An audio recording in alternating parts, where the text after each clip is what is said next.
दोस्तों स्वागत है आप सभी का इस वीडियो में। जैसा कि आप सब जानते हैं कि आजकल लोकसभा का सत्र चल रहा है और जब भी लोकसभा या राज्यसभा के सत्र चलते हैं तो उसमें आयुर्वेद से रिलेटेड या होम्योपैथी से रिलेटेड या यूनानी से रिलेटेड या अगर सब मिलाकर कहें तो आयुष से रिलेटेड बहुत सारे सवाल पूछे जाते हैं माननीय सांसदों के द्वारा। और उनके द्वारा अक्सर ऐसे सवाल इसलिए पूछे जाते हैं कि आयुष के क्षेत्र में सुधार बेहतर हो सके।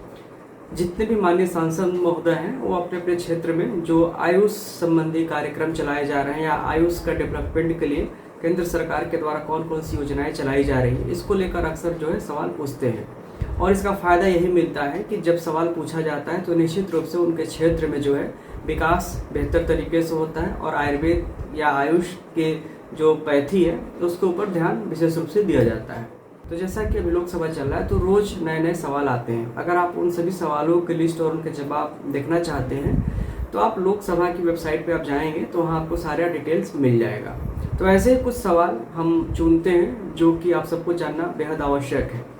उनमें एक सबसे बड़ा सवाल ये आता है कि आयुष के क्षेत्र में अक्सर कहा जाता है कि बहुत ज़्यादा रिसर्च नहीं होते हैं। तो इसी के जवाब में माननीय जो केंद्रीय आयुष मंत्री हैं उन्होंने एक अपनी रिपोर्ट दी है लोकसभा में एक सवाल के जवाब में। और इसमें जो आंकड़े हैं उसको देखेंगे तो आपको ताज्जुब होगा कि कहाँ लोग आपको लगता है कि रिसर्च नहीं होते हैं, लेकिन इन आंकड़ों को देखिए तो समझ में आएगा कि कितनी ज़्यादा मात्रा में रिसर्च होते हैं। बस कमी है कि हम लोग उसके बारे में जान नहीं पाते। और इसके लिए पिछले कुछ सालों पहले आप देखिए आयुष मंत्रालय ने एक आयुष रिसर्च पोर्टल भी लॉन्च किया था। उस पर आप जाइए, आपको सारे जितने भी रिसर्च होते हैं आयुष के क्षेत्र में उन सबका डेटाबेस मौजूद है और सभी रिसर्च वहाँ आपको मिल जाएंगे। आप वहाँ से उनकी PDF डाउनलोड भी कर सकते हैं और जितने भी रिसर्च है वो सब आप ही के लिए और आपके काम आएंगे। तो ये जो सवाल है ये 28 मार्च को पूछा गया था लोकसभा में और पूछा था इनको श्री विजय कुमार अलियास विजय वसंत और ये दूसरे हैं श्री माणिकम टैगोर बी। इन्होंने सवाल पूछा था। जो सवाल था will the minister of AYUSH be please to state, यानी कि जो माननीय आयुष मंत्री जी हैं क्या इस सवाल का जवाब देने की कृपा करेंगे। Whether the government is aware that AYUSH research portal currently host over 43,000 studies establishing India as a global leader in the evidence based traditional medicine. तो इन्होंने पूछा था कि आयुष रिसर्च पोर्टल के ऊपर जो है 43,000 से भी ज़्यादा रिसर्च पेपर अपलोड किए गए हैं और यह दिखाता है कि जो इंडिया है एविडेंस बेस्ड ट्रेडिशनल मेडिसिन में एक ग्लोबल लीडर होने जा रहा है। If so the details thereof along with the number of new studies. तो इन्होंने पूछा है कि इसके बाद और कौन कौन सी नई स्टडी हुई है इन द लास्ट ईयर, यानी कि पिछले एक साल में और कौन सी नई स्टडी हुई है जो आयुर्वेद के क्षेत्र में काम आने वाली है या आयुष के क्षेत्र में काम आने वाली है।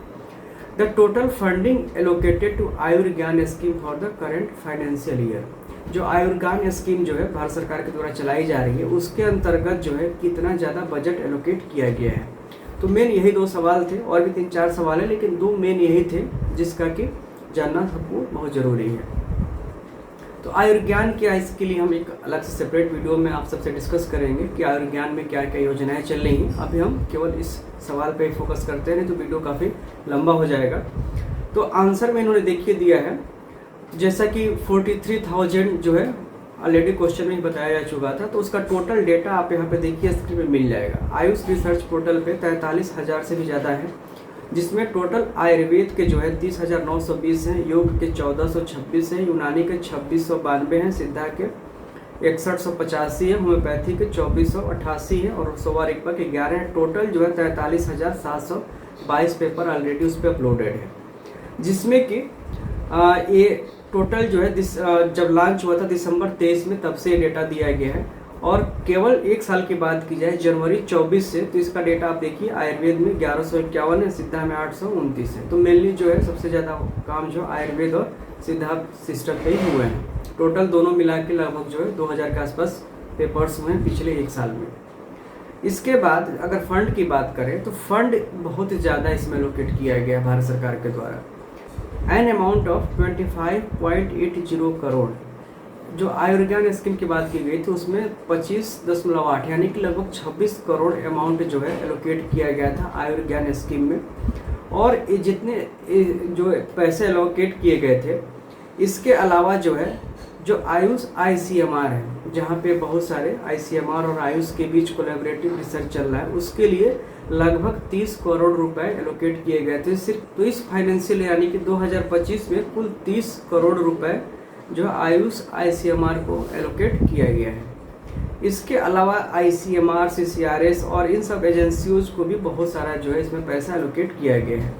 नीचे है पूरी लिस्ट दी गई है एनेक्चर 1 में कितने जो है अमाउंट किस किस को एलोकेट किया गया था, तो आप इसको देख लीजिए। मैं स्क्रॉल कर देता हूँ। NIA को 45 लाख है, मोरारजी देसाई इंस्टीट्यूट ऑफ योगा को 15 लाख है, नेशनल इंस्टीट्यूट ऑफ यूनानी मेडिसिन को 9 लाख है, ऐसे all India institute of Ayurveda को 18 लाख है, NEIA शिलोंग को 9 लाख है, नेशनल इंस्टीट्यूट ऑफ सिद्धा चेन्नई तमिलनाडु के लिए 18 लाख। ऐसे बहुत सारे इसमें फंड एलोकेट किए गए, 9 लाख से लेकर काफ़ी ज़्यादा भी है किसी किसी में। जैसे कि CCRS का पार्ट है कारी, इसको 1.5 लाख दिया गया है। अब यहाँ पर देखिए रिसर्च एंड इनोवेशन के लिए जो है Rajendra institute of medical science जो रिम्स है झारखंड में, इसको जो है लगभग जो है 10 लाख रुपए दिए गए हैं, और यहाँ पे 14 लाख रुपए दिए गए हैं, यहाँ पे 5 लाख है। किंग्स जार्स को फिर से दोबारा 12 लाख दिया गया है। ऐसे बहुत सारे इंस्टीट्यूट आप देखिए, हम स्क्रॉल कर देते हैं, बहुत ज़्यादा पैसे दिए गए हैं। इसके बाद Ayurveda biology integrated health research के लिए ये कुछ इंस्टीट्यूट्स हैं, इंटॉक्स प्राइवेट को, इनको देखिए काफ़ी ज़्यादा पैसे दिए गए। इनको लगभग 5 करोड़ सबको, ये 4 इंस्टीट्यूट है, चारों को लगभग 5-5 करोड़ रुपए दिए गए हैं।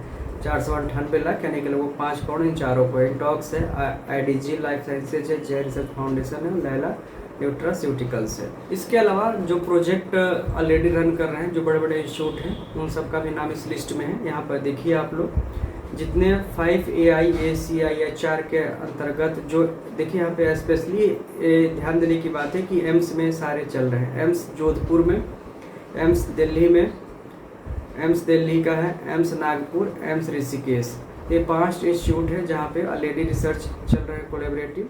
तो इस प्रकार आपने देखा कि एक तो रिसर्च पेपर्स की संख्या जो है काफ़ी ज़्यादा है, बहुत तेज़ी से रिसर्च बहुत ज़्यादा मात्रा में हो रहा है। और जहाँ तक फंड की बात है तो गवर्नमेंट काफ़ी ज़्यादा फंड दे रही है रिसर्च को बढ़ावा देने के लिए, तो इसमें कहीं भी कमी नहीं है, बेहतर से बेहतर रिसर्च हो रहा है। और निश्चित रूप से आने वाले समय में रिसर्च जो आयुर्वेद के फील्ड में और ज़्यादा होने वाले हैं और इससे आयुर्वेद को बढ़ावा मिलेगा।